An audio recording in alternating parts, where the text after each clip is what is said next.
ನಮಸ್ಕಾರ. ಮುಖ್ಯಾಂಶಗಳು. ನಾಳೆಯಿಂದ ಸಂಸತ್ತಿನ ಮುಂಗಾರು ಅಧಿವೇಶನ ಆರಂಭ.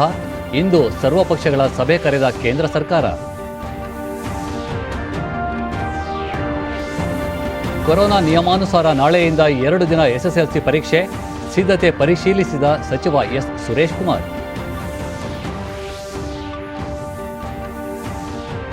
ಕೇಂದ್ರದ ಮಾಜಿ ಸಂಸದ ಕಾವೇರಿ ಹೋರಾಟಗಾರ ಜಿ ಮಾದೇಗೌಡ ನಿಧನ.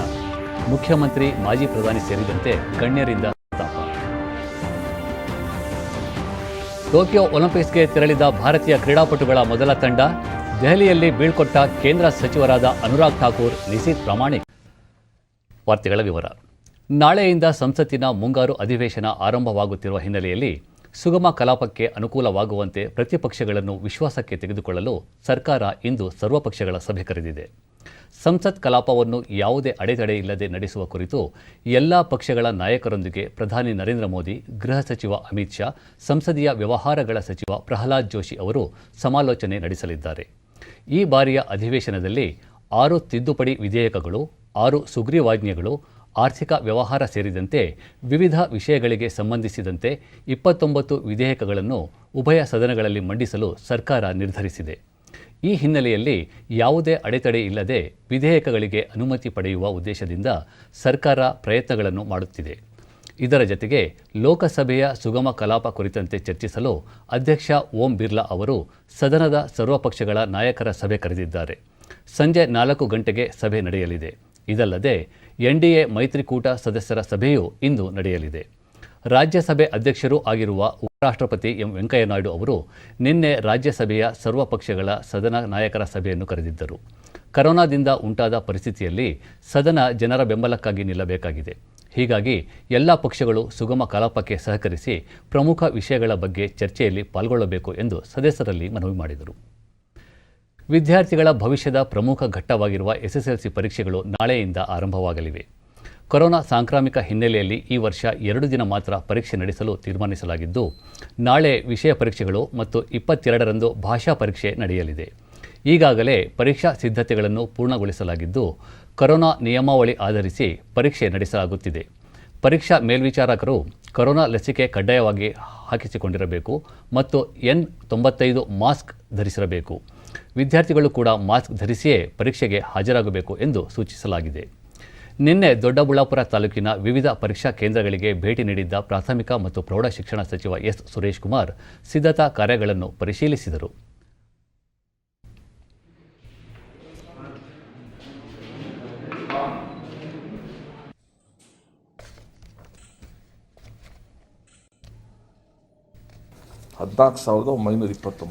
ಬಳಿಕ ಈ ಬಾರಿ ರಾಜ್ಯದ 14,929 ಕೇಂದ್ರಗಳಲ್ಲಿ 8,76,000ಕ್ಕೂ ಅಧಿಕ ವಿದ್ಯಾರ್ಥಿಗಳು ಪರೀಕ್ಷೆ ಬರೆಯಲಿದ್ದಾರೆ. ಬಹು ಆಯ್ಕೆ ಪ್ರಶ್ನೆಗಳೊಂದಿಗೆ ಹೊಸ ವಿಧಾನದಲ್ಲಿ ಎಸ್ಎಸ್ಎಲ್ಸಿ ಪರೀಕ್ಷೆ ನಡೆಯುತ್ತಿದೆ ಎಂದು ತಿಳಿಸಿದರು. ಕೊರೋನಾ ಮುನ್ನೆಚ್ಚರಿಕೆ ಕ್ರಮಗಳು ಹಾಗೂ ರಾಜ್ಯ ಕೇಂದ್ರ ಸರ್ಕಾರದ ಮಾರ್ಗಸೂಚಿ ಕಟ್ಟುನಿಟ್ಟಿನ ಪಾಲನೆಗೆ ಆದ್ಯತೆ ನೀಡಿ ಪರೀಕ್ಷೆ ನಡೆಸಲಾಗುತ್ತಿದೆ. ಕಳೆದ ವರ್ಷ ಎಸ್ಎಸ್ಎಲ್ಸಿ ಪರೀಕ್ಷೆಗಳು ನಡೆದ ವೇಳೆಯಲ್ಲಿ ರಾಜ್ಯದಲ್ಲಿ ಕೋವಿಡ್ ಪಾಸಿಟಿವಿಟಿ ದರ -13.5ರಷ್ಟಿತ್ತು. ಪ್ರಸ್ತುತ ಪ್ರಮಾಣ -1.6ಕ್ಕೆ ಇಳಿಕೆಯಾಗಿರುವುದು ಸಮಾಧಾನಕರ ಅಂಶವಾಗಿದೆ ಎಂದರು. ಈಗಾಗಲೇ ಪ್ರವೇಶ ಪತ್ರಗಳನ್ನು ಆನ್ಲೈನ್ ಮೂಲಕ ಒದಗಿಸಲಾಗಿದ್ದು, ಯಾವುದೇ ಸಮಸ್ಯೆಗಳಿದ್ದರೆ ಸ್ಥಳೀಯ ಕ್ಷೇತ್ರ ಶಿಕ್ಷಣಾಧಿಕಾರಿಗಳನ್ನು ಸಂಪರ್ಕಿಸಬಹುದು ಎಂದು ಹೇಳಿದರು. ರಾಜ್ಯ ಸರ್ಕಾರದ ಕರ್ನಾಟಕ ಪಬ್ಲಿಕ್ ಶಾಲೆಗಳಲ್ಲಿ ದಾಖಲಾತಿ ಪ್ರಮಾಣ ಏರಿಕೆಯಾಗಿದ್ದು, ಹೆಚ್ಚಿನ ಶಾಲೆಗಳನ್ನು ಆರಂಭಿಸುವಂತೆ ಸಾರ್ವಜನಿಕ ವಲಯದಲ್ಲಿ ಮನವಿ ಬರುತ್ತಿರುವುದನ್ನು ಪರಿಗಣಿಸಿ ಮುಂದಿನ ದಿನಗಳಲ್ಲಿ ಪ್ರತಿ ಗ್ರಾಮ ಪಂಚಾಯಿತಿ ಹಂತದಲ್ಲಿ ಕರ್ನಾಟಕ ಪಬ್ಲಿಕ್ ಶಾಲೆ ಆರಂಭಿಸುವ ಚಿಂತನೆ ಇದೆ ಎಂದು ಸಚಿವ ಎಸ್ ಸುರೇಶ್ ಕುಮಾರ್ ತಿಳಿಸಿದರು. ನ್ಯಾಷನಲ್ ಕೆಡೆಟ್ ಕೋರ್ಸ್ ಎನ್ಸಿಸಿಯನ್ನು ಪ್ರೋತ್ಸಾಹಿಸುವ ಉದ್ದೇಶದಿಂದ ಕಾಲೇಜುಗಳಲ್ಲಿ ಎನ್ಸಿಸಿಯನ್ನು ಒಂದು ವಿಷಯವಾಗಿ ಬೋಧಿಸಲು ವಿಶ್ವವಿದ್ಯಾಲಯ ಧನಸಹಾಯ ಆಯೋಗ ಯುಜಿಸಿ ಮತ್ತು ಅಖಿಲ ಭಾರತ ತಾಂತ್ರಿಕ ಶಿಕ್ಷಣ ಮಂಡಳಿ ಎಐಸಿಟಿಇ ಒಪ್ಪಿಗೆ ಸೂಚಿಸಿದೆ.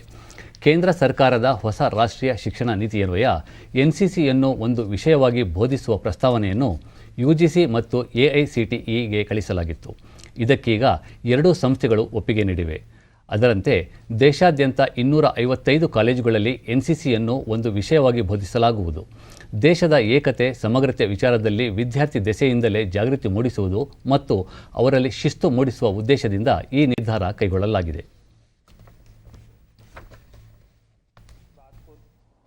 फटकारा और यूजीसी ने एक परमिशन दी है सब यूनिवर्सिटीज़ को कि आप एनसीसी अपने यहाँ जो भी चाहें उसको एक कोर्स की तरह ऑफर कर सकते हैं। ಈ ಕುರಿತು ಕೇಂದ್ರ ರಕ್ಷಣಾ ಕಾರ್ಯದರ್ಶಿ ಡಾಕ್ಟರ್ ಅಜಯ್ ಕುಮಾರ್ ಹೊಸ ಶಿಕ್ಷಣ ನೀತಿ ಅನ್ವಯ ಕಾಲೇಜುಗಳಲ್ಲಿ ಎನ್ಸಿಸಿಯನ್ನು ಒಂದು ವಿಷಯವಾಗಿ ಬೋಧಿಸುವ ಯೋಜನೆಗೆ ಉತ್ತಮ ಪ್ರತಿಕ್ರಿಯೆ ಬಂದಿದೆ. 250ಕ್ಕೂ ಹೆಚ್ಚು ಕಾಲೇಜುಗಳು ಮುಂದೆ ಬಂದಿದ್ದು ಮುಂದಿನ ದಿನಗಳಲ್ಲಿ ಅದನ್ನು ಮತ್ತಷ್ಟು ಕಾಲೇಜುಗಳಿಗೆ ವಿಸ್ತರಿಸಲಾಗುವುದು ಎಂದು ತಿಳಿಸಿದರು.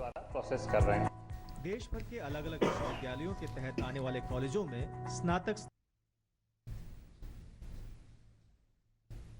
ದೆಹಲಿ ಪ್ರವಾಸ ಫಲಪ್ರದವಾಗಿದ್ದು ರಾಜ್ಯದ ಮಹತ್ವಾಕಾಂಕ್ಷಿ ಯೋಜನೆಗಳ ಜಾರಿಗೆ ಕೇಂದ್ರದಿಂದ ಅಗತ್ಯ ನೆರವು ದೊರೆಯುವ ಭರವಸೆ ಮೂಡಿದೆ ಎಂದು ಮುಖ್ಯಮಂತ್ರಿ ಬಿಎಸ್ ಯಡಿಯೂರಪ್ಪ ಬೆಂಗಳೂರಿನಲ್ಲಿ ನಿನ್ನೆ ತಿಳಿಸಿದ್ದಾರೆ. ದೆಹಲಿ ಭೇಟಿ ಬಳಿಕ ಬೆಂಗಳೂರಿಗೆ ವಾಪಸಾದ ಅವರು ರಾಜ್ಯದ ಪ್ರಸಕ್ತ ರಾಜಕೀಯ ವಿದ್ಯಮಾನಗಳ ಕುರಿತು ಪಕ್ಷದ ವರಿಷ್ಠರು ನಾಯಕರೊಂದಿಗೆ ಚರ್ಚೆ ನಡೆಸಲಾಗಿದೆ. ಪಕ್ಷದ ಬಲವರ್ಧನೆಗೆ ಕೈಗೊಳ್ಳಬೇಕಿರುವ ಕ್ರಮಗಳ ಕುರಿತು ರಾಷ್ಟ್ರೀಯ ಅಧ್ಯಕ್ಷರು ಹಲವು ನಿರ್ದೇಶನ ನೀಡಿದ್ದಾರೆ.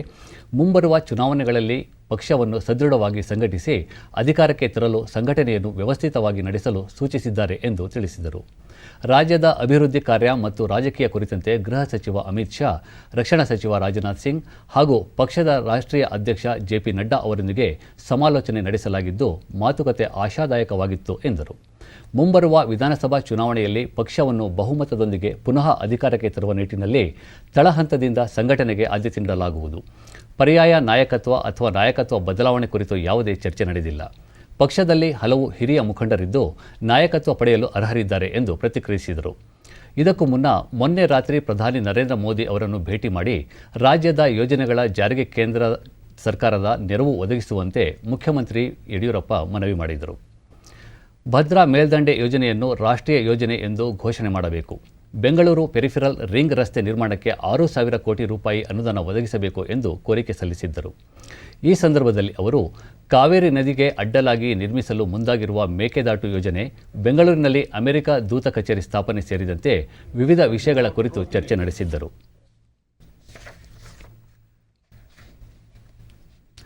ಕೋವಿಡ್ 3ನೇ ಅಲೆ ಮಕ್ಕಳಿಗೆ ಅಪಾಯ ಉಂಟು ಮಾಡುವ ಸಾಧ್ಯತೆಗಳ ಬಗ್ಗೆ ತಜ್ಞರು ವರದಿ ನೀಡಿದ್ದು, ಈ ನಿಟ್ಟಿನಲ್ಲಿ ಬಳ್ಳಾರಿ ಜಿಲ್ಲಾಡಳಿತ ನರ್ಸ್ ಸಿಬ್ಬಂದಿಗೆ ವಿಶೇಷ ತರಬೇತಿ ನೀಡಲಾಗುತ್ತಿದೆ.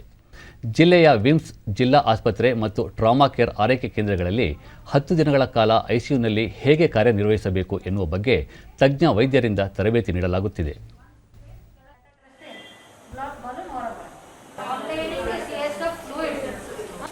ಅನ್ನೋದನ್ನು ನೀವು ಯಾವಾಗಲೂ ನೆನಪಿಟ್ಕೋಬೇಕು. ಅದು ಯಾವುದೇ ಮಗು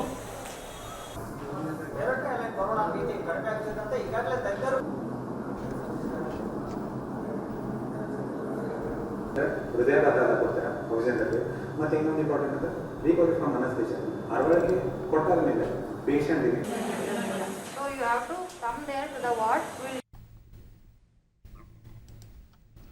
ಡಿಡಿ ನ್ಯೂಸ್ನೊಂದಿಗೆ ನರ್ಸ್ ಗೀತಾ, ದೊಡ್ಡವರಿಗೆ ಸೋಂಕು ತಗುಲಿದಾಗ ಚಿಕಿತ್ಸೆ ನೀಡಿದ ಅನುಭವವಿದೆ, ಆದರೆ ಮಕ್ಕಳಿಗೆ ಹೇಗೆ ಚಿಕಿತ್ಸೆ ನೀಡಬೇಕು ಎಂದು ತರಬೇತಿಯಲ್ಲಿ ಹೇಳಿಕೊಳ್ಳಲಾಗಿದೆ ಎಂದರು.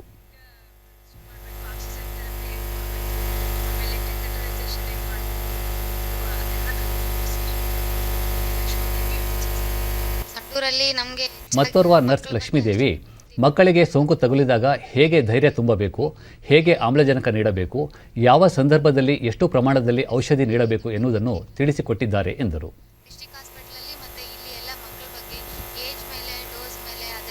ಟ್ರೀಟ್ಮೆಂಟ್ ಮಾಡೋದು ಹೆಂಗೆ ಅಂತ ಪ್ರೈಮರಿಗೆ ನಾವು ಎಷ್ಟು ಕೊಡಬೇಕು. ತೀವ್ರ ನಿಗಾ ಘಟಕದಲ್ಲಿ ಯಾವ ರೀತಿ ವಿಮ್ಸ್ ನಿರ್ದೇಶಕ ಡಾಕ್ಟರ್ ಟಿ ಗಂಗಾಧರ ಗೌಡ, 10 ದಿನಗಳ ಕಾಲ 50 ಶುಶ್ರೂಷಕರಿಗೆ ತರಬೇತಿ ನೀಡಲಾಗುತ್ತಿದ್ದು ಒಟ್ಟು 250 ಸಿಬ್ಬಂದಿಗೆ ವಿಶೇಷ ಕೌಶಲ್ಯಾಭಿವೃದ್ಧಿ ಬಗ್ಗೆ ತರಬೇತಿ ನೀಡುವ ಗುರಿ ಹೊಂದಲಾಗಿದೆ ಎಂದರು. ಮಾಡ್ತಾ ಇದ್ದೀವಿ. ಸುಮಾರು 6 ಬ್ಯಾಚ್ಗಳು ಇದರಲ್ಲಿ ತರಬೇತಿಯನ್ನು ಹೊಂದ್ತಾರೆ. ಇದರಲ್ಲಿ ತೀವ್ರ ನಿಗಾ ಘಟಕದಲ್ಲಿ ಯಾವ ರೀತಿ ಕಾರ್ಯನಿರ್ವಹಿಸಬೇಕು ಅನ್ನೋದ್ರ ಬಗ್ಗೆ ಇದು ತರಬೇತಿ ನಡೀತಾ ಇದೆ. ಅದರಲ್ಲಿ ಅವರ ಕೌಶಲ್ಯವನ್ನು ಯಾವ ರೀತಿ ನಾವು ಅಭಿವೃದ್ಧಿಪಡಿಸಬೇಕು ಹಾಗೂ ಯಾವ ರೀತಿ ಮಕ್ಕಳ ಆರೈಕೆಯನ್ನು ಮಾಡಬೇಕನ್ನೋದ್ರ ಬಗ್ಗೆ ಹೆಚ್ಚು ನಿಗಾ ನೀಡಲಾಗಿದೆ. ಈ ಥರ್ಡ್ ವೇವ್ ಮಕ್ಕಳ ಚಿಕಿತ್ಸಾ ವಿಭಾಗದ ಮುಖ್ಯಸ್ಥ ಡಾಕ್ಟರ್ ದುರ್ಗಪ್ಪ, ನರ್ಸ್ಗಳು ಸಿಬ್ಬಂದಿಗೆ ತುರ್ತು ಚಿಕಿತ್ಸಾ ಘಟಕಗಳಲ್ಲಿ ಹೇಗೆ ಕಾರ್ಯನಿರ್ವಹಿಸಬೇಕು ಎಂಬ ಬಗ್ಗೆ ತರಬೇತಿ ನೀಡಲಾಗುತ್ತಿದೆ ಎಂದು ತಿಳಿಸಿದರು. ಈ ಮಕ್ಕಳನ್ನ ಕ್ರಿಟಿಕಲ್ ಕೇರ್ನಾಗ ಯಾಕೆ ಮ್ಯಾನೇಜ್ ಮಾಡಬೇಕು, ಯಾಗ ಐಡೆಂಟಿಫೈ ಮಾಡಬೇಕು, ಮತ್ತು ಡ್ರಗ್ಸನ್ನ ಯಾವ ಟೈಪು ಯಾವ ರೀತಿಯಾಗಿ ನಾವು ಅಡ್ಮಿನಿಸ್ಟರ್ ಮಾಡಬೇಕು, ಯಾಗ ಮಾನಿಟರ್ ಮಾಡ್ಬೇಕಂತ ನಾವು ಸುಮಾರು 18 ಮಾಡಲ್ಸನ್ನು ನಾವು ಈ ಡಿಪಾರ್ಟ್ಮೆಂಟ್ನಲ್ಲಿ ಪ್ರಿಪೇರ್ ಮಾಡಿ ನಾವು 5 ದಿನಗಳ ಕಾಲ ನಾವು ಟ್ರೈನಿಂಗ್ ಕೊಡಬೇಕಂತ ಮಾಡಿ ಈಗಾಗಲೇ 4 ದಿನ ಮುಗಿತಾ ಇದೆ. ಒಳ್ಳೆಯ ರೆಸ್ಪಾನ್ಸ್ ಇದೆ ಮತ್ತು ಅವರು ಕೂಡ ಇಂಟ್ರೆಸ್ಟ್ ತೋರಿಸಿದ್ದಾರೆ. ಇದು ಒಂದು ಒಳ್ಳೆಯ ಡೆವಲಪ್ಮೆಂಟ್ ಅಂತ ಹೇಳ್ಬೋದು. ದೇಶದಲ್ಲಿ ಕಳೆದ 24 ಗಂಟೆಗಳಲ್ಲಿ 41,157 ಹೊಸ ಕೊರೋನಾ ಸೋಂಕು ಪ್ರಕರಣಗಳು ದಾಖಲಾಗಿದೆ. ಇದೇ ಅವಧಿಯಲ್ಲಿ 42,004 ಮಂದಿ ಚೇತರಿಸಿಕೊಂಡು ವಿವಿಧ ಆಸ್ಪತ್ರೆಗಳಿಂದ ಬಿಡುಗಡೆಯಾಗಿದ್ದಾರೆ. ಇದರೊಂದಿಗೆ ಒಟ್ಟಾರೆ ಗುಣಮುಖರಾದವರ ಸಂಖ್ಯೆ 3,2,69,796ಕ್ಕೆ ಹೆಚ್ಚಳವಾಗಿದೆ. ಚೇತರಿಕೆ ಪ್ರಮಾಣ ಶೇಕಡ 97.31ರಷ್ಟಿದೆ. ಒಟ್ಟು 4,22,660 ಸಕ್ರಿಯ ಪ್ರಕರಣಗಳಿವೆ. ಈ ಪ್ರಮಾಣ ಶೇಕಡ 1.36ರಷ್ಟಿದೆ. ಇದೇ ಅವಧಿಯಲ್ಲಿ 518 ಮಂದಿ ಮೃತಪಟ್ಟಿದ್ದು, ಇದರೊಂದಿಗೆ ಒಟ್ಟಾರೆ 4,13,609 ಮಂದಿ ಸಾವಿಗೀಡಾದಂತಾಗಿದೆ. ಇದು ಶೇಕಡ 1.33ರಷ್ಟಿದೆ. ರಾಜ್ಯದಲ್ಲಿ ನಿನ್ನೆ ಹೊಸದಾಗಿ 1,869 ಕೋವಿಡ್ ಪ್ರಕರಣಗಳು ದೃಢಪಟ್ಟಿದ್ದು, ಇದರೊಂದಿಗೆ ಒಟ್ಟು ಸೋಂಕು ಪ್ರಕರಣಗಳ ಸಂಖ್ಯೆ 28,82,239ಕ್ಕೆ ಏರಿಕೆಯಾಗಿದೆ. 3,144 ಮಂದಿ ಆಸ್ಪತ್ರೆಯಿಂದ ಬಿಡುಗಡೆಯಾಗಿದ್ದು, ಇದುವರೆಗೂ ಗುಣಮುಖರಾದವರ ಒಟ್ಟು ಸಂಖ್ಯೆ 28,16,013ಕ್ಕೆ ತಲುಪಿದೆ. ನಿನ್ನೆ 42 ಮಂದಿ ಸಾವನ್ನಪ್ಪಿದ್ದು, ಮೃತಪಟ್ಟವರ ಸಂಖ್ಯೆ 36,121ಕ್ಕೆ ಏರಿಕೆಯಾಗಿದೆ. ಸದ್ಯ ರಾಜ್ಯದಲ್ಲಿ 30,082 ಸಕ್ರಿಯ ಪ್ರಕರಣಗಳಿವೆ ಎಂದು ಆರೋಗ್ಯ ಮತ್ತು ಕುಟುಂಬ ಕಲ್ಯಾಣ ಇಲಾಖೆ ತಿಳಿಸಿದೆ. ಬೆಂಗಳೂರಿನಲ್ಲಿ 432 ಮಂದಿಗೆ ಸೋಂಕು ತಗುಲಿದ್ದು, ಒಟ್ಟು ಸೋಂಕು ಪ್ರಕರಣಗಳ ಸಂಖ್ಯೆ 12,21,803ಕ್ಕೆ ಏರಿಕೆಯಾಗಿದೆ. 635 ಮಂದಿ ಆಸ್ಪತ್ರೆಯಿಂದ ಬಿಡುಗಡೆಯಾಗಿದ್ದು, ಇದುವರೆಗೂ ಒಟ್ಟು 11,93,848 ಮಂದಿ ಗುಣಮುಖರಾಗಿದ್ದಾರೆ. ಸದ್ಯ 12,167 ಸಕ್ರಿಯ ಪ್ರಕರಣಗಳಿವೆ. ಬೆಂಗಳೂರಿನಲ್ಲಿ 6 ಮಂದಿ ಮೃತಪಟ್ಟಿದ್ದು, ಇದುವರೆಗೂ ಒಟ್ಟು 15,787 ಮಂದಿ ಸಾವನ್ನಪ್ಪಿದ್ದಾರೆ. ಗದಗ ಜಿಲ್ಲೆಯಲ್ಲಿ ಯಾವುದೇ ಪ್ರಕರಣ ವರದಿಯಾಗಿಲ್ಲ. ಉಳಿದಂತೆ ರಾಜ್ಯದ ವಿವಿಧ ಜಿಲ್ಲೆಗಳಲ್ಲಿ ದಾಖಲಾಗಿರುವ ಸೋಂಕು ಪ್ರಕರಣಗಳ ಸಂಖ್ಯೆ ಈ ರೀತಿ ಇದೆ.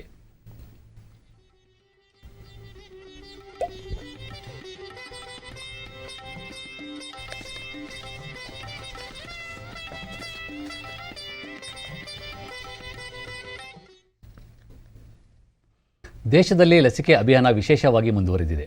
ಇದರ ಪರಿಣಾಮ ವಿಶ್ವದಲ್ಲೇ ಅತಿ ಹೆಚ್ಚು ಲಸಿಕೆ ನೀಡಿರುವ ದೇಶಗಳ ಪೈಕಿ ಭಾರತ ಮುಂಚೂಣಿಯಲ್ಲಿದೆ. ಇದುವರೆಗೆ ದೇಶಾದ್ಯಂತ ಒಟ್ಟು 40,49,31,715 ಮಂದಿಗೆ ಲಸಿಕೆ ನೀಡಲಾಗಿದೆ. ನಿನ್ನೆ ಒಂದೇ ದಿನ 51,01,567 ಮಂದಿಗೆ ಲಸಿಕೆ ನೀಡಲಾಗಿದೆ ಎಂದು ಕೇಂದ್ರ ಆರೋಗ್ಯ ಸಚಿವಾಲಯ ತಿಳಿಸಿದೆ.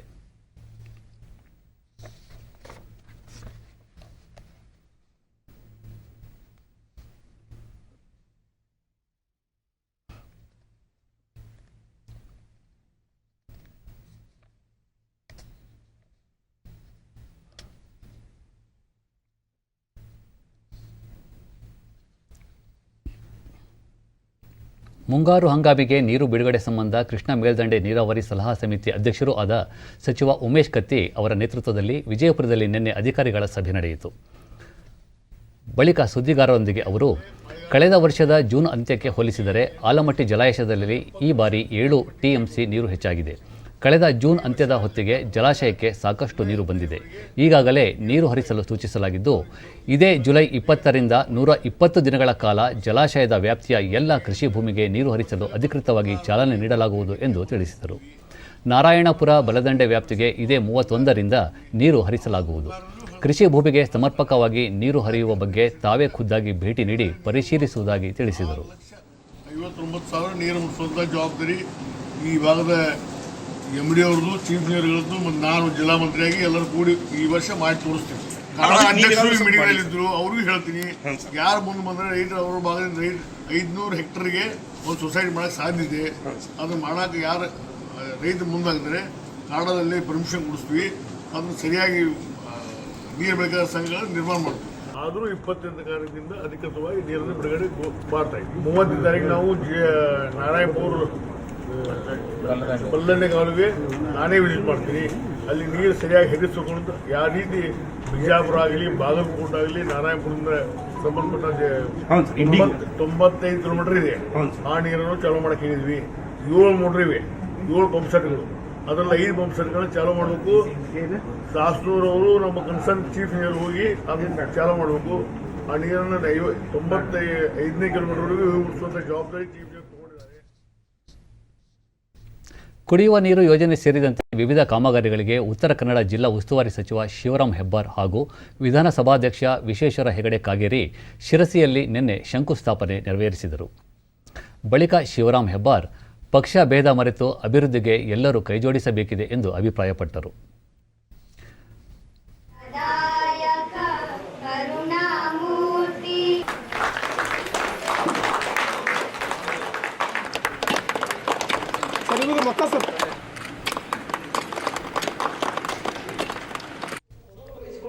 ನಾವೇ ಅದರಂತೆ ಆಗ ಮಾಡಲಿಲ್ಲ, ಹಾಗಾಗಿ ಹೀಗಾಯಿತು. ಈ ಪರಿಸ್ಥಿತಿಯನ್ನು ನಾವೇ ಅನಿಸ್ಕೊಳ್ಬೇಕಾಗುತ್ತೆ. ಆ ಹಿನ್ನೆಲೆಯಲ್ಲಿ ನಾವು ಎಲ್ಲ ಮತ್ತು ಮುಂದುವರೆದಲ್ಲಿ ನಾನು ಒಂದೇ ಒಂದು ಗೂಡಲ್ಲಿ ಇಟ್ಟಿಲ್ಲ. ವಿಶೇಷವಾಗಿ ನಗರಸಭೆಗಳ ಪರಿಸ್ಥಿತಿ, ಆರ್ಥಿಕ ಸಂಪನ್ಮೂಲಗಳನ್ನ ಹೆಚ್ಚು ಮಾಡಬೇಕು ಅಂತ ಟ್ಯಾಕ್ಸ್ ಹಾಕಿದೆ. ಜನ ವಿಶ್ವೇಶ್ವರ ಹೆಗಡೆ ಕಾಗೇರಿ ಕುಡಿಯುವ ನೀರಿನ ಸುಧಾರಣೆಗಾಗಿ ನಗರದಲ್ಲಿ ಇನ್ನಷ್ಟು ಎತ್ತರಿಸಿದ ಟ್ಯಾಂಕ್ಗಳನ್ನು ನಿರ್ಮಿಸಲಾಗುವುದು. ನಗರದ ಅಗತ್ಯಗಳಿಗೆ ಅನುಗುಣವಾಗಿ ಎಲ್ಲ ರೀತಿಯ ಸೌಲಭ್ಯಗಳನ್ನು ಸೃಷ್ಟಿಸಿ ಅಭಿವೃದ್ಧಿಗೆ ಒತ್ತು ನೀಡಲಾಗುವುದು ಎಂದು ತಿಳಿಸಿದರು. ಏನಾಗ್ತದೆಯೋ ಏನಿಲ್ಲ ಗೊತ್ತಿಲ್ಲ, ಆದ್ರೆ ಅವರಿಗೂ ಭವಿಷ್ಯದಲ್ಲಿ ನೀರು ಕೊಡ್ಬೇಕಲ್ಲ. ನಾವು ನೀರು ಕೊಡೋದು ಎಲ್ಲಿಂದ ಕೊಡೋದು, ಇದೆಲ್ಲ ಸವಾಲುಗಳು ಇದ್ದೇ ಇದೆ. ಅದಕ್ಕಿಂತ ಹೆಚ್ಚು ಬೆಳೆದಿರೋ ಶಿರ್ಸಿ ನಗರಕ್ಕೆ ನಮಗೆ ಈ ರೀತಿ ಸೌಲಭ್ಯಗಳನ್ನ ಕೊಡುವಂತ ಅಗತ್ಯ ಇದೆ. ಅದನ್ನ ಮಾಡೋ ಪ್ರಯತ್ನ ಮಾಡೋಣ ಎಲ್ಲರೂ ಸೇರಿ. ಅಭಿವೃದ್ಧಿಯ ವಿಷಯವನ್ನ ನಾವು ಆದ್ಯತೆ ಮೇಲೆ ಮಾಡೋದು ನಮ್ಮ ಜವಾಬ್ದಾರಿ, ನಮ್ಮ ಕರ್ತವ್ಯ. ಹಾಗಾಗಿ ಅದನ್ನ ನಾವು ಅಷ್ಟು ಮಾಡೇ ಮಾಡ್ತೀವಿ. ಮಂಡ್ಯದ ಹಿರಿಯ ರಾಜಕಾರಣಿ, ಕಾವೇರಿ ಹೋರಾಟಗಾರ ಮತ್ತು ಮಾಜಿ ಸಂಸದ ಜಿ ಮಾದೇಗೌಡ ನಿನ್ನೆ ನಿಧನರಾಗಿದ್ದಾರೆ. ಕಳೆದ ಕೆಲವು ದಿನಗಳಿಂದ ವಯೋಸಹಜ ಅನಾರೋಗ್ಯದಿಂದ ಬಳಲುತ್ತಿದ್ದ 94 ವರ್ಷದ ಜಿ ಮಾದೇಗೌಡ ಅವರು ಮದ್ದೂರಿನ ಭಾರತೀಯ G Madegowda super multi speciality ಆಸ್ಪತ್ರೆಯಲ್ಲಿ ಕೊನೆಯುಸಿರೆಳೆದಿದ್ದಾರೆ. ಇಂದು ಮಂಡ್ಯದ ವಿಶ್ವೇಶ್ವರಯ್ಯ ಕ್ರೀಡಾಂಗಣದಲ್ಲಿ ಸಾರ್ವಜನಿಕರಿಗೆ ಮಾದೇಗೌಡರ ಅಂತಿಮ ದರ್ಶನಕ್ಕೆ ವ್ಯವಸ್ಥೆ ಮಾಡಲಾಗಿದೆ. ನಂತರ ಪಾರ್ಥಿವ ಶರೀರದ ಅಂತ್ಯಕ್ರಿಯೆ ನಡೆಯಲಿದೆ. ಮಾದೇಗೌಡರು ಕಾವೇರಿ ಹೋರಾಟದಲ್ಲಿ ಮುಂಚೂಣಿ ನಾಯಕರಾಗಿದ್ದರು. 1962ರಿಂದ ಕಿರುಗಾವಲು ವಿಧಾನಸಭಾ ಕ್ಷೇತ್ರದಿಂದ ಸತತ 6 ಬಾರಿ ಕಾಂಗ್ರೆಸ್ನಿಂದ ಸ್ಪರ್ಧಿಸಿ ಶಾಸಕರಾಗಿ ಆಯ್ಕೆಯಾಗಿದ್ದರು. 1980ರಿಂದ 83ರವರೆಗೆ ಗುಂಡೂರಾವ್ ಸಂಪುಟದಲ್ಲಿ ಗಣಿ ಮತ್ತು ಭೂವಿಜ್ಞಾನ ಇಲಾಖೆ ಸಚಿವರಾಗಿದ್ದರು. ಮಂಡ್ಯ ಕ್ಷೇತ್ರದಿಂದ ಸಂಸದರಾಗಿಯೂ ಆಯ್ಕೆಯಾಗಿದ್ದ ಅವರು 1996ರಲ್ಲಿ ಕಾವೇರಿ ಹೋರಾಟ ತೀವ್ರಗೊಂಡಿದ್ದಾಗ ಸಂಸತ್ ಸದಸ್ಯ ಸ್ಥಾನಕ್ಕೆ ರಾಜೀನಾಮೆ ನೀಡಿ ಹೋರಾಟದಲ್ಲಿ ಪಾಲ್ಗೊಂಡಿದ್ದರು.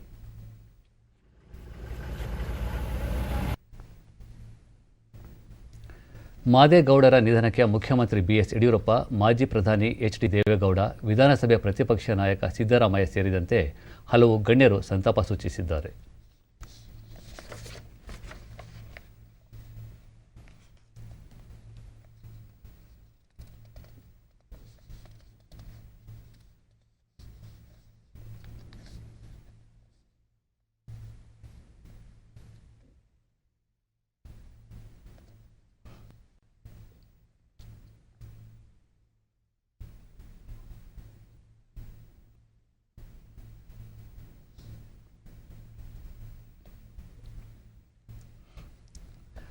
ಭಾರತೀಯ ನೌಕಾಪಡೆಗೆ ಮತ್ತಷ್ಟು ಬಲ ತುಂಬುವ ಅತ್ಯಾಧುನಿಕ 12.7 mm ಸಾಮರ್ಥ್ಯದ 25 HV ಮಿಷಿನ್ ಗನ್ಗಳನ್ನು ತಮಿಳುನಾಡಿನ ತಿರುಚನಾಪಳ್ಳಿಯಲ್ಲಿರುವ ಆರ್ಡಿನೆನ್ಸ್ ಫ್ಯಾಕ್ಟರಿ ನಿನ್ನೆ ರಕ್ಷಣಾ ಪಡೆಗೆ ಹಸ್ತಾಂತರಿಸಿದೆ.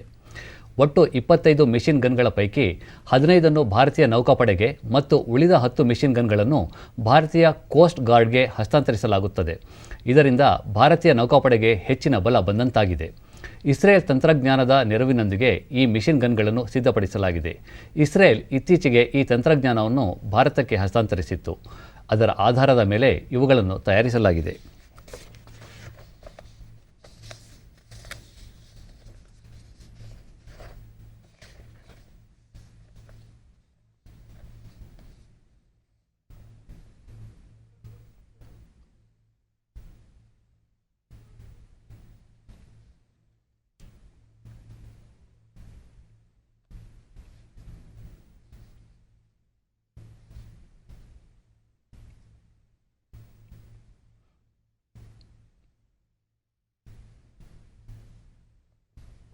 ಮುಂಬೈ ಮಹಾನಗರ ಮತ್ತು ಅದರ ಉಪನಗರಗಳಲ್ಲಿ ನಿನ್ನೆಯಿಂದ ಸುರಿಯುತ್ತಿರುವ ಭಾರೀ ಮಳೆಯಿಂದ ಅಪಾರ ಹಾನಿ ಸಂಭವಿಸಿದ್ದು ಅನೇಕ ಕಡೆ ಮನೆಗಳು ಕುಸಿದು ಅವಶೇಷಗಳಡಿ ಸಿಲುಕಿ 20 ಮಂದಿ ಮೃತಪಟ್ಟಿದ್ದಾರೆ. ಮಳೆಯಿಂದ ನಗರದ ಬಹುತೇಕ ಭಾಗ ಜಲಾವೃತವಾಗಿದ್ದು ಜನಜೀವನ ಅಸ್ತವ್ಯಸ್ತಗೊಂಡಿದೆ. ನಗರದಲ್ಲಿ ಆರೆಂಜ್ ಅಲರ್ಟ್ ಘೋಷಿಸಲಾಗಿದ್ದು ಮನೆಯಿಂದ ಹೊರಬರದಂತೆ ಜನರಿಗೆ ಸೂಚನೆ ನೀಡಲಾಗಿದೆ. ಭೂಕುಸಿತ ಮತ್ತು ಮನೆಗಳ ಕುಸಿತದಿಂದ ಹಲವಾರು ಮಂದಿ ಅವಶೇಷಗಳಡಿ ಸಿಲುಕಿದ್ದು 20 ಮಂದಿ ಮೃತಪಟ್ಟಿದ್ದಾರೆ. ರಕ್ಷಣಾ ಕಾರ್ಯ ಚುರುಕುಗೊಂಡಿದ್ದು ಅವಶೇಷಗಳಡಿ ಸಿಲುಕಿದವರನ್ನು ಹೊರಗೆ ತೆಗೆಯಲಾಗುತ್ತಿದೆ. ರಾಷ್ಟ್ರಪತಿ ರಾಮನಾಥ್ ಕೋವಿಂದ್, ಉಪರಾಷ್ಟ್ರಪತಿ ಎಂ ವೆಂಕಯ್ಯ ನಾಯ್ಡು, ಪ್ರಧಾನಿ ನರೇಂದ್ರ ಮೋದಿ ಘಟನೆ ಬಗ್ಗೆ ದಿಗ್ಭ್ರಮೆ ವ್ಯಕ್ತಪಡಿಸಿದ್ದಾರೆ. ಪ್ರಧಾನಿ ನರೇಂದ್ರ ಮೋದಿ ಅವರು ದುರಂತದಲ್ಲಿ ಮೃತಪಟ್ಟವರ ಕುಟುಂಬಗಳಿಗೆ ತಲಾ 2 ಲಕ್ಷ ರೂಪಾಯಿ ಮತ್ತು ಗಾಯಗೊಂಡವರಿಗೆ 50,000 ರೂಪಾಯಿ ಪರಿಹಾರ ಘೋಷಿಸಿದ್ದಾರೆ.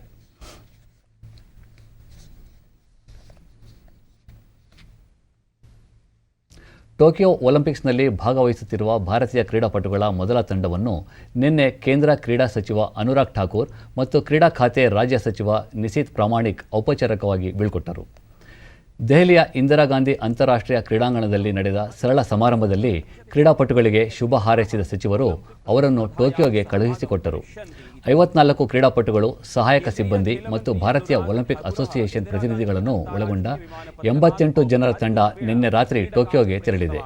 ಬಿಲ್ಲುಗಾರಿಕೆ, ಹಾಕಿ, ಬ್ಯಾಡ್ಮಿಂಟನ್, ಟೇಬಲ್ ಟೆನ್ನಿಸ್, ಈಜು, ಜೂಡೋ, ಜಿಮ್ನಾಸ್ಟಿಕ್ಸ್ ಮತ್ತು ವೇಟ್ ಲಿಫ್ಟಿಂಗ್ ಎಂಬ 8 ಕ್ರೀಡೆಗಳಲ್ಲಿ ಕ್ರೀಡಾಪಟುಗಳು ಮತ್ತು ಸಹಾಯಕ ಸಿಬ್ಬಂದಿ ಇದರಲ್ಲಿದ್ದಾರೆ.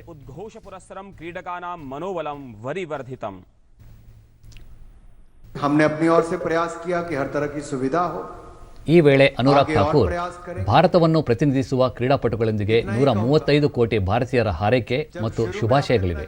ಕ್ರೀಡಾಪಟುಗಳು ದೇಶವೇ ಹೆಮ್ಮೆ ಪಡುವಂತೆ ಪ್ರದರ್ಶನ ನೀಡಲಿದ್ದಾರೆ ಎಂದು ವಿಶ್ವಾಸ ವ್ಯಕ್ತಪಡಿಸಿದರು. ಯಾವುದೇ ಸಂದರ್ಭದಲ್ಲೂ ಒತ್ತಡಕ್ಕೆ ಒಳಗಾಗಬೇಡಿ, ಪೂರ್ಣ ಶಕ್ತಿ, ದೃಢ ನಿಶ್ಚಯದೊಂದಿಗೆ ಪಂದ್ಯಾವಳಿಗಳಲ್ಲಿ ಭಾಗವಹಿಸಿ ಎಂದು ಕ್ರೀಡಾಪಟುಗಳಿಗೆ ಸಲಹೆ ನೀಡಿದರು. 3 बार जय हिंद का उद्घोष मेरे साथ करेंगे ताकि जब आप टोक्यो में जाएंगे तो सब लोग वहां पर भी इस तिरंगे के मान सम्मान के लिए एकजुट होकर अपने में अच्छा करेंगे. तो मेरे साथ जय घोष करने के लिए तैयार हैं? सब तैयार हैं? जय हिंद, जय हिंद, जय हिंद. ಕ್ರೀಡಾ ಖಾತೆ ರಾಜ್ಯ ಸಚಿವ ನಿಶೀತ್ ಪ್ರಾಮಾಣಿಕ್, ಕ್ರೀಡಾಪಟುಗಳ ಸಾಧನೆ ಮತ್ತು ಸಿದ್ಧತೆಗಳು ಅವರನ್ನು ಈ ಮಟ್ಟಕ್ಕೆ ತಂದು ನಿಲ್ಲಿಸಿದೆ. ಪ್ರಧಾನಿ ನರೇಂದ್ರ ಮೋದಿ ನೇತೃತ್ವದ ಸರ್ಕಾರ ಹಾಗೂ 135 ಕೋಟಿ ಜನರ ಹಾರೈಕೆಯೊಂದಿಗೆ ಕ್ರೀಡಾಪಟುಗಳು ಉತ್ತಮ ಪ್ರದರ್ಶನ ನೀಡಲಿದ್ದಾರೆ ಎಂದು ವಿಶ್ವಾಸ ವ್ಯಕ್ತಪಡಿಸಿದರು. ಭಾರತೀಯ ಒಲಿಂಪಿಕ್ ಅಸೋಸಿಯೇಷನ್ ಅಧ್ಯಕ್ಷ ನರೀಂದರ್ ಧ್ರುವ್ ಬಾತ್ರಾ, ಭಾರತೀಯ ಒಲಿಂಪಿಕ್ ಅಸೋಸಿಯೇಷನ್ನ ಸೆಕ್ರೆಟರಿ ಜನರಲ್ ರಾಜೀವ್ ಮೆಹ್ತಾ ಮತ್ತಿತರರು ಹಾಜರಿದ್ದರು. ಈ ಬಾರಿಯ ಒಲಿಂಪಿಕ್ಸ್ಗೆ ಭಾರತದಿಂದ 127 ಕ್ರೀಡಾಪಟುಗಳು ಭಾಗವಹಿಸುತ್ತಿದ್ದು ಇದು ಒಂದು ದಾಖಲೆಯಾಗಿದೆ. ರಿಯೋದಲ್ಲಿ ನಡೆದ ಒಲಿಂಪಿಕ್ಸ್ನಲ್ಲಿ 117 ಕ್ರೀಡಾಪಟುಗಳು ಭಾಗವಹಿಸಿದ್ದು ಇದುವರೆಗಿನ ದಾಖಲೆಯಾಗಿತ್ತು. ಏಕದಿನ ಮತ್ತು T20 ಸರಣಿಗಾಗಿ ಶ್ರೀಲಂಕಾ ಪ್ರವಾಸ ಕೈಗೊಂಡಿರುವ ಭಾರತ ಕ್ರಿಕೆಟ್ ತಂಡ ಇಂದು ತನ್ನ ಮೊದಲ ಏಕದಿನ ಪಂದ್ಯವನ್ನು ಆಡಲಿದೆ.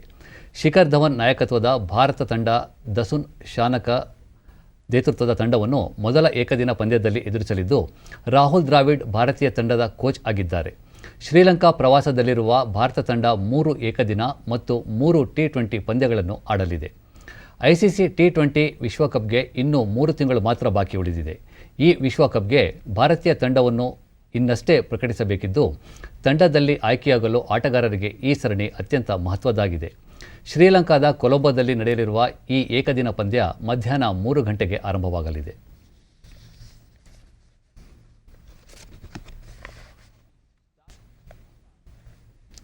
ಹಸುವಿನ ಹಾಲು, ಮೊಸರು, ಮಜ್ಜಿಗೆ, ಬೆಣ್ಣೆ, ತುಪ್ಪವಾದರೆ ಹಸುವಿನ ಸಗಣಿಯೂ ಉಪಯುಕ್ತ. ಹಿಂದೆ ಭರಣಿ, ವಿಭೂತಿ ಮಾಡುತ್ತಿದ್ದರು.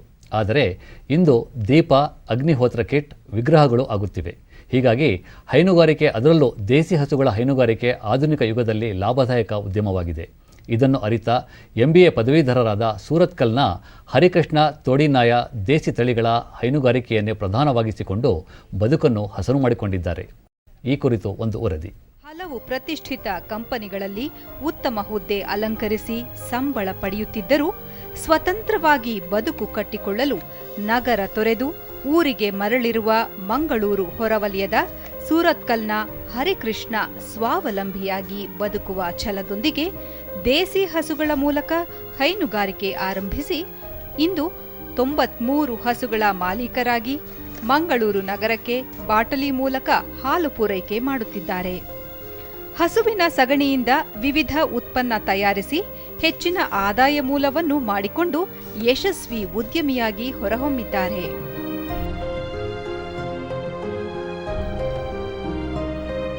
ಇವರ ಡೇರಿಯಲ್ಲಿ ಗೀರ್, ಮಲೆನಾಡು ಗಿಡ್ಡ ಸೇರಿದಂತೆ ಹಲವು ದೇಶಿ ಹಸುಗಳ ತಳಿಗಳಿವೆ. ಇದರ ಹಾಲಿನಿಂದ ಶುದ್ಧ ಬೆಣ್ಣೆ, ತುಪ್ಪ, ಪನ್ನೀರ್, ಮಜ್ಜಿಗೆಯನ್ನು ತಯಾರಿಸಿ ಮಾರಾಟ ಮಾಡುತ್ತಿದ್ದು, ಪ್ರಧಾನಮಂತ್ರಿಯವರ ಸ್ಥಳೀಯತೆಗೆ ಧ್ವನಿಯಾಗಿ ಎಂಬ ಕರೆ ಈ ಉತ್ಪನ್ನಗಳ ಮಾರಾಟಕ್ಕೆ ಚೈತನ್ಯ ತುಂಬಿದೆ. ಇತರ 9 ಡೇರಿಗಳೊಂದಿಗೂ ಒಪ್ಪಂದ ಮಾಡಿಕೊಂಡು ಅವರಿಗೂ ಆಸರೆಯಾಗಿದ್ದಾರೆ. ಸ್ವಂತ ಡೇರಿಯಲ್ಲಿ ಉತ್ಪಾದಿಸುವ ಹಾಲು ಮತ್ತು ಇತರ ಉತ್ಪನ್ನಗಳ ಮಾರುಕಟ್ಟೆಯನ್ನು ಯಶಸ್ವಿಯಾಗಿ ಮಾಡುತ್ತಿರುವ ಇವರು ತಮ್ಮದೇ ವಾಹನಗಳ ಮೂಲಕ ಹಾಲಿನ ಸರಬರಾಜು ಮಾಡುತ್ತಾ ಹೈನುಗಾರಿಕೆ ಲಾಭದಾಯಕ ಎಂಬುದನ್ನು ನಿರೂಪಿಸಿದ್ದಾರೆ. ಇವರ ಈ ಸಾಧನೆಗೆ ಪ್ರಗತಿಪರ ಯುವ ಹೈನುಗಾರ ಪ್ರಶಸ್ತಿಯೂ ಲಭಿಸಿದೆ. ಹರಿಕೃಷ್ಣ ಅವರು ಈಗ ವಿವಿಧ ಕಾಲೇಜುಗಳಿಗೆ ಅತಿಥಿ ಉಪನ್ಯಾಸಕರಾಗಿ ತೆರಳಿ ವಿದ್ಯಾರ್ಥಿಗಳಿಗೆ ಹೈನುಗಾರಿಕೆಯ ಬಗ್ಗೆ ಉಪನ್ಯಾಸ ನೀಡಿ ಸ್ವಯಂ ಉದ್ಯೋಗ, ಸ್ವಾವಲಂಬನೆಯ ಅರಿವು ಮೂಡಿಸುತ್ತಿದ್ದಾರೆ. ತಂತ್ರಜ್ಞಾನವನ್ನು ಸಮರ್ಥವಾಗಿ ಬಳಸಿಕೊಳ್ಳುತ್ತಿರುವ ಅವರು ತಮ್ಮದೇ ಅಂತರ್ಜಾಲ ತಾಣದ ಮೂಲಕ ಮಾಹಿತಿ ಪಸರಿಸುತ್ತಿದ್ದಾರೆ. ಪತಿಯ ಈ ಸ್ವಾವಲಂಬನೆಯ ಪ್ರಯತ್ನದಲ್ಲಿ ಅವರ ಪತ್ನಿ ಸೌಮ್ಯಶ್ರೀ ಸಹ ಕೈಜೋಡಿಸಿದ್ದಾರೆ. ಮೊದಲಿಗೆ 2 ದನ ತೆಗೆದುಕೊಂಡೆವು, ಮನೆಯಲ್ಲೇ ಕಟ್ಟಿದೆವು. ಮೊದಲು ಮನೆಯಲ್ಲಿ ಮಾಡಿ ಮತ್ತೆ ಅದನ್ನು ದೊಡ್ಡದಾಗಿ ಮಾಡುವ ಅಂತ ಮಾಡಿದ್ದು ಕಷ್ಟ ಅಂತ ಅನಿಸಬಾರ್ದು. ಯಾವುದೇ ಕೆಲಸವನ್ನು ನಾವು ಮಾಡುವಾಗ ಇಷ್ಟದಲ್ಲಿ ಮಾಡಬೇಕು. ಇಷ್ಟದಲ್ಲಿ ಮಾಡಿದರೆ ಕಷ್ಟ ಆಗುವುದಿಲ್ಲ ಕೆಲಸಗಳು.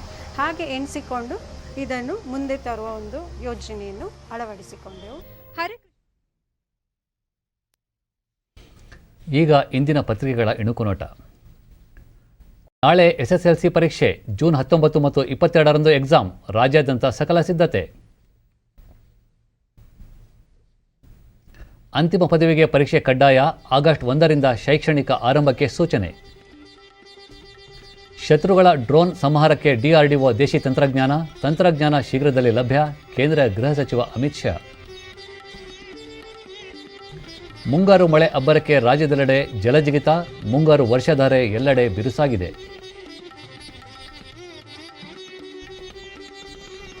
ಇಂದಿನಿಂದ ಭಾರತ ಲಂಕಾ ಏಕದಿನ ಕದನ, 3 ಪಂದ್ಯಗಳ ಏಕದಿನ ಸರಣಿಯ ಮೊದಲ ಏಕದಿನ ಇಂದು.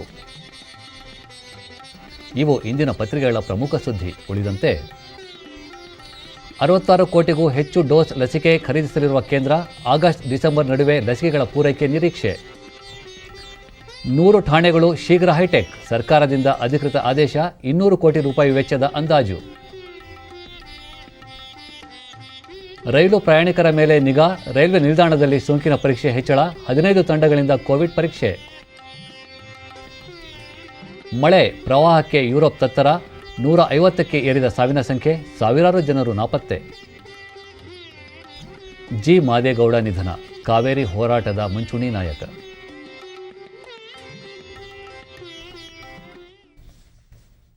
ಕೊನೆಯಲ್ಲಿ ಮತ್ತೊಮ್ಮೆ ಮುಖ್ಯಾಂಶಗಳು.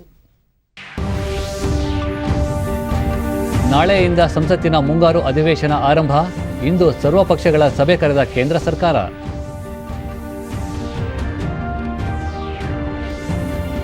ಕೊರೋನಾ ನಿಯಮಾನುಸಾರ ನಾಳೆಯಿಂದ 2 ದಿನ SSLC ಪರೀಕ್ಷೆ, ಸಿದ್ಧತೆ ಪರಿಶೀಲಿಸಿದ ಸಚಿವ ಎಸ್ ಸುರೇಶ್ ಕುಮಾರ್. ಮಾಜಿ ಸಂಸದ ಕಾವೇರಿ ಹೋರಾಟಗಾರ ಜಿ ಮಾದೇಗೌಡ ನಿಧನ, ಮುಖ್ಯಮಂತ್ರಿ, ಮಾಜಿ ಪ್ರಧಾನಿ ಸೇರಿದಂತೆ ಗಣ್ಯರಿಂದ ಸಂತಾಪ. ಹಾಗೂ ಟೋಕಿಯೋ ಒಲಿಂಪಿಕ್ಸ್ಗೆ ತೆರಳಿದ ಭಾರತೀಯ ಕ್ರೀಡಾಪಟುಗಳ ಮೊದಲ ತಂಡ, ದೆಹಲಿಯಲ್ಲಿ ಬೀಳ್ಕೊಟ್ಟ ಕೇಂದ್ರ ಸಚಿವರಾದ ಅನುರಾಗ್ ಠಾಕೂರ್, ನಿಶೀತ್ ಪ್ರಾಮಾಣಿಕ್. ನಮ್ಮ ವಾರ್ತಾ ಪ್ರಸಾರವನ್ನು ನೀವು ಡಿಡಿ ಚಂದನ ನ್ಯೂಸ್ ಯೂಟ್ಯೂಬ್ ಚಾನಲ್ನಲ್ಲೂ ವೀಕ್ಷಿಸಬಹುದು. ಪ್ರಿಯ ವೀಕ್ಷಕರೇ, ಈಗ ನಾನು ಸ್ಟುಡಿಯೋದಿಂದ ತೆರಳುತ್ತಿರುವ ಕಾರಣ ಮಾಸ್ಕ್ ಧರಿಸುತ್ತಿದ್ದೇನೆ. ನೀವು ಸಹ ಮನೆಯಿಂದ ಹೊರ ಹೋಗುವ ಮುನ್ನ ಸರಿಯಾದ ಕ್ರಮದಲ್ಲಿ ತಪ್ಪದೆ ಮಾಸ್ಕ್ ಧರಿಸಿ. ವ್ಯಕ್ತಿಗತ ಅಂತರ ಕಾಪಾಡಿಕೊಳ್ಳುವುದರೊಂದಿಗೆ ನೀವು ಸುರಕ್ಷಿತವಾಗಿರಿ, ನಿಮ್ಮವರನ್ನು ಸುರಕ್ಷಿತವಾಗಿರಿಸಿ. ನೈರ್ಮಲ್ಯಕ್ಕೆ ಆದ್ಯತೆ ನೀಡುವುದರ ಜೊತೆಗೆ ಸೋಂಕು ತಡೆಗೆ ಕೋವಿಡ್-19 ಲಸಿಕೆ ಪಡೆಯುವುದು ಅತ್ಯಗತ್ಯ. ನಮ್ಮ ಮುಂದಿನ ವಾರ್ತಾ ಪ್ರಸಾರ ಮಧ್ಯಾಹ್ನ 1 ಗಂಟೆಗೆ. ನಮಸ್ಕಾರ.